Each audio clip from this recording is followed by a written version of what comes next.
kita lanjut ya. Meskipun ini cuma jenis-jenis restoran, tapi siapa tahu hidup kita bisa dibalik oleh Tuhan. Hanya siapa tahu ini berguna nantinya dalam kehidupan. Jenis yang lain adalah pancake house ya, atau creperie. Ini biasanya restoran yang khusus menjual pancake ya, dengan krim yang diisi dengan berbagai macam manisan di dalamnya. Ini biasanya pada musim panas ini di tengah-tengah hotel, di tengah-tengah bangunan di Amerika atau di Eropa ini banyak dijumpai ya, karena sepertinya bukan untuk makan gitu ya, tapi bisa tapi ini merupakan restoran yang santai gitu, hanya sedikit aja gitu, sekedar ngiup gitu di kalau misalnya di musim panas ini. Jenis berikutnya adalah pub ya. Biasanya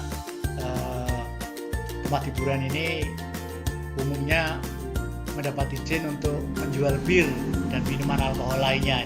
Ini bedanya dengan tadi yang di awal ya, ada kafe. Kalau kafetaria itu udah boleh jual bir atau minum alkohol, tapi kalau mau cari bir yang di orang barat itu biasanya harus datang ke pub gitu, karena khusus izinnya yang berjualan, yang boleh menjual minuman beralkohol adalah di pub ini. Para tamu biasanya mendapatkan minumannya di counter ya, meja panjang ini yang membatasi dua ruangan antara penjual dan pembeli gitu. Kemudian pengunjung bisa menikmati sambil berdiri atau duduk di kursi itu, dan nanti ada hidangannya ya, hidangannya bisa snack atau movie atau sandwich gitu ya. Ini pub, tapi saya juga belum pernah ke sana. Kemudian ada jenis snack bar ya, cafe atau milk bar gitu. Biasanya ini semacam restoran yang sifatnya tidak resmi tapi pelayanannya cepat ini. Para tamu mengumpulkan makanan mereka di atas kaki yang diambil dari atas counter gitu ya, kemudian dibawa ke meja makan gitu. Dan para tamu nanti bebas memilih makanan yang disukainya. Makanannya biasanya ya kalau di barat itu ya hamburger, sosis, kemudian ada sandwich gitu ya. Ini saya kira tinggal lep aja ini modelnya. Kemudian ini ada istilah lagi special restoran ya, restoran khusus yang kita jarang menemukannya. Ini adalah restoran yang suasana dan dekorasi disesuaikan dengan tipe khas makanan yang disajikan ya, sesuai dengan temanya. Restoran ini biasanya khusus masakan Cina atau masakan India atau masakan Italia dan sebagainya ya, Jepang dan sebagainya. Biasanya pelayanannya sesuai dengan tata cara di negaranya masing-masing gitu. Ini spesial ya, biasanya untuk menyambut para tamu negara atau kunjungan resmi yang disambut oleh kepala negara ini atau oleh pemimpin-pemimpin di negara itu. Jadi spesial restoran, tidak boleh masuk, bahkan ajudan atau security-nya tidak boleh masuk. Ini hanya khusus untuk pejabatnya. Kemudian restoran yang perlu Anda coba mungkin ya, teras restoran ini. Ini restoran yang letaknya di luar bangunan, tapi pada umumnya masih berhubungan dengan hotel itu atau restoran induknya. Jadi ini biasanya di gedung-gedung bertingkat ya, di tengah kota gitu. Restoran ini bukanya atau berjualannya biasanya pada musim panas saja gitu, karena ini enak santai di luar gitu ya, tapi merupakan bagian dari bangunan induk restoran itu. Ini kalau hari Sabtu Minggu jalan-jalan di tengah-tengah kota misalnya gitu ya, misalnya di Frankfurt atau di Aachen gitu ya, waktu saya di Jerman itu, atau di mana-mana lah gitu. Itu kadang-kadang kita lupa bawa makanan dari rumah ya, jalan-jalan pagi-pagi ini, siang-siang kok ada orang duduk-duduk di sini, ini pada ngapain, pada rapat, pada arisan apa gimana gitu ya. Ternyata ini adalah setelah saya tahu ini, itu teras restoran toh. Jadi itu boleh makan di situ ya, jajan di situ. Karena kita orang asing biasanya nggak bawa bekal gitu. Tapi kalau jajan di sini ya mungkin eman-eman ya, karena mahal gitu.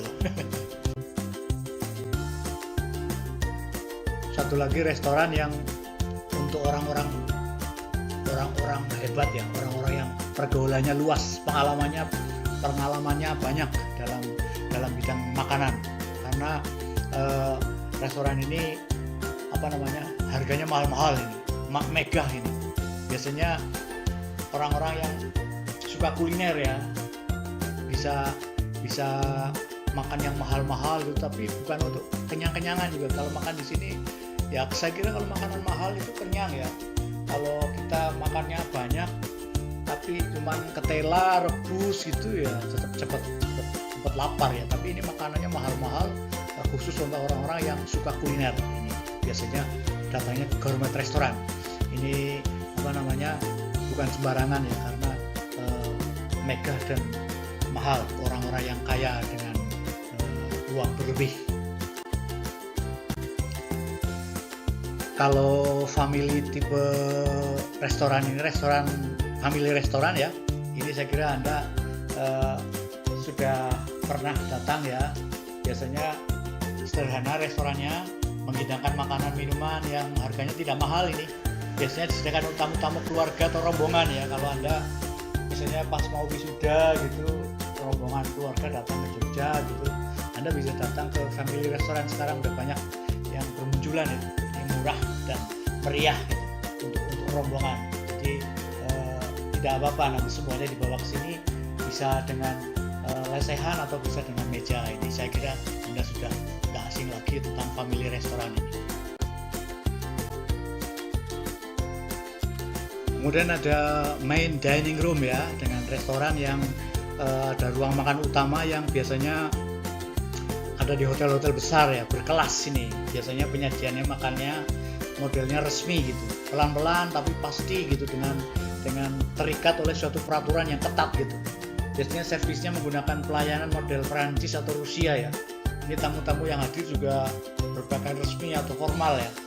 Ini Prancis sama Rusia ini. Kalau di Indonesia mungkin seperti prasmanan model Surakarta, model Solo itu ya. Jadi kalau model Rusia itu biasanya ada macam-macam pelayannya yang datang ya, dari servis pembukaan makanan pembuka, ada pelayan pertama membawa makanan pembuka, kemudian menawarkan dan menyajikan. Kemudian setelah itu pelayan kedua membawa makanan pilihan, bisa dressing atau minuman atau makanan yang bisa dituangkan ke dalam makanan pembuka tadi ya, yang disajikan oleh pramusaji yang pertama tadi, oleh pelayan yang pertama kan. Kemudian ada servis sup gitu ya, pramusajinya, pelayannya biasanya membagikan mangkuk kepada tamu, kemudian pelayan yang kedua membawa sup, kemudian menawarkannya, menuangkannya gitu, dan seterusnya sampai penyajian makanan utama dan seterusnya. Ini ada pelayan ketiga dan seterusnya yang melayani makanan-makanan yang sudah sesuai dengan porsi, dengan aturan yang ketat tadi. Ini sampai dengan nanti ada servis makanan yang terakhir, makanan penutup gitu. Biasanya model Rusia itu seperti itu. Kemudian model Perancis ini biasanya penghidangannya dengan dimasak dengan porsi, kemudian disajikan kepada tamunya itu dengan dengan meja yang bisa didorong ya, tapi sudah dilengkapi dengan alat masak gitu. Apa itu namanya? Gueridon table ya, meja yang ini biasanya untuk memasak makanan. Ada istilahnya, ada flambe atau carving gitu ya. Ini semuanya mewah untuk pelayanannya, untuk tamu-tamu yang berkelas gitu. Ini yang biasanya disajikan pada free dining restoran. Ini kan biasanya model Perancis atau model Rusia. Kemudian ada klasifikasi restoran yang mungkin berdasarkan fasilitasnya ya. Ada tipe C ini, kelas C ini biasanya tipe sederhana, memenuhi syaratnya makanan dan minumannya yang sehat gitu ya, sederhana. Ini seperti warung serba sambal ini ya, ini termasuk bukan warung ya restoran gitu. Saya kira ini berdasarkan tipenya, untuk berdasarkan fasilitasnya. Kemudian tipe B atau tipe menengah ya, biasanya memenuhi syarat makanan yang sehat, kemudian ada gedung yang cukup baik, dan tapi ya masih sederhana lah, tapi bisa untuk parkir mobil, ya parkir motor kalau tidak, tapi masih terbatas gitu, memenuhi fasilitas yang hanya mutlak untuk tamu yang datang ke situ. Ada wastafel, ada toilet, ada dapurnya sederhana tapi masih sehat, juga ada tempat pencucian untuk peralatan masak, dan ini masih yang sederhana. Kalau ada tipe sederhana menengah, tentu ada tipe mewah ya. Ini biasanya mempunyai gedung yang interiornya indah, kemudian ada kolam renang, ada live music, ada untuk anak-anaknya ya, tempat bermain, kemudian tempat seluruh karyawan berseragam gitu. Ini biasanya tipe yang mewah. Anda sudah paham saya kira. Dari semua restoran yang ada itu kita harus memperhatikan 3 hal pokok yang harus diperhatikan untuk sanitasinya pada restoran. Yang pertama adalah mencegah segala kegiatan dalam restoran yang dapat menyebabkan timbulnya penyakit menular ya, atau menjalarnya penyakit sebagai akibat dari kurang dipeliharanya kesehatan dan kebersihan dalam restoran itu.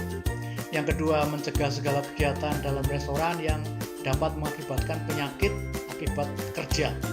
Penyakit akibat kerja ini apa? Mungkin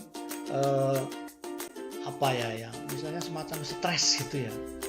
Jangan sampai restorannya jorok, restorannya tidak bersih, sanitasinya rendah gitu ya. Itu biasanya menyebabkan pekerja-pekerja di situ atau bahkan yang pengunjung tamu itu bisa stres ya. Terutama karyawannya ya. Nanti pulang kerja terngiang-ngiang, wah tadi kok nggak ada yang mau membersihkan, nggak ada yang mau bergantian membersihkan dan sebagainya. Bisa mengakibatkan penyakit akibat kerja, stres dan sebagainya. Yang ketiga adalah mencegah segala kegiatan dalam restoran yang dapat mengakibatkan kecelakaan ya. Jangan sampai sanitasinya ini kurang baik sehingga mungkin lantainya licin atau kacanya mungkin tidak dilap sehingga jarak pandangnya terbatas, menyebabkan orang bisa mengakibatkan kecelakaan. Ini adalah hal pokok dalam sanitasi restoran. Kemudian sanitasi dari syarat konstruksi restoran ya yang sehat, tentunya kemarin di peralatan dapur juga sudah dijelaskan ya. Lantainya harus dibuat dari bahan yang sudah dibersihkan, tidak lembab, tidak mudah rusak. Kemudian dindingnya juga harus dibuat dari bahan yang halus, tidak meresap air, diberi cat warna cat yang mudah dibersihkan gitu ya. Kemudian lantainya itu minimal harus 20 cm tingginya, dengan dibuat dari bahan yang mudah dicuci tapi tahan air gitu. Ini saya kira sudah tidak masalah. Kemudian pintu dan jendela ini kalau bisa ada pintu yang menghubungkan dengan bagian luar ya, yang bisa menutup sendiri supaya karyawan bisa enak untuk melewatinya gitu ya. Tidak usah membuka slot gitu. Ini untuk pintunya gitu. Kemudian jendelanya juga harus berhubungan dengan udara luar ya, tapi jangan ada pintu atau jendela yang berhubungan dengan toilet secara langsung ya, dengan rumah makan. Antara rumah makan dengan toilet itu harus terpisah, tidak ada pintu atau jendela sehingga kelihatan atau suasananya bersih. Kemudian penerangan saya kira tidak masalah ya, di gudang, di dapur semuanya harus melalui pencahayaan yang baik dengan cahaya yang tidak langsung supaya tidak menyilaukan mata. Ini saya kira tidak masalah. Ini saya kira tutup di sini dulu ya. Nanti disambung video lagi biar nggak terlalu lama atau servis gratisnya habis.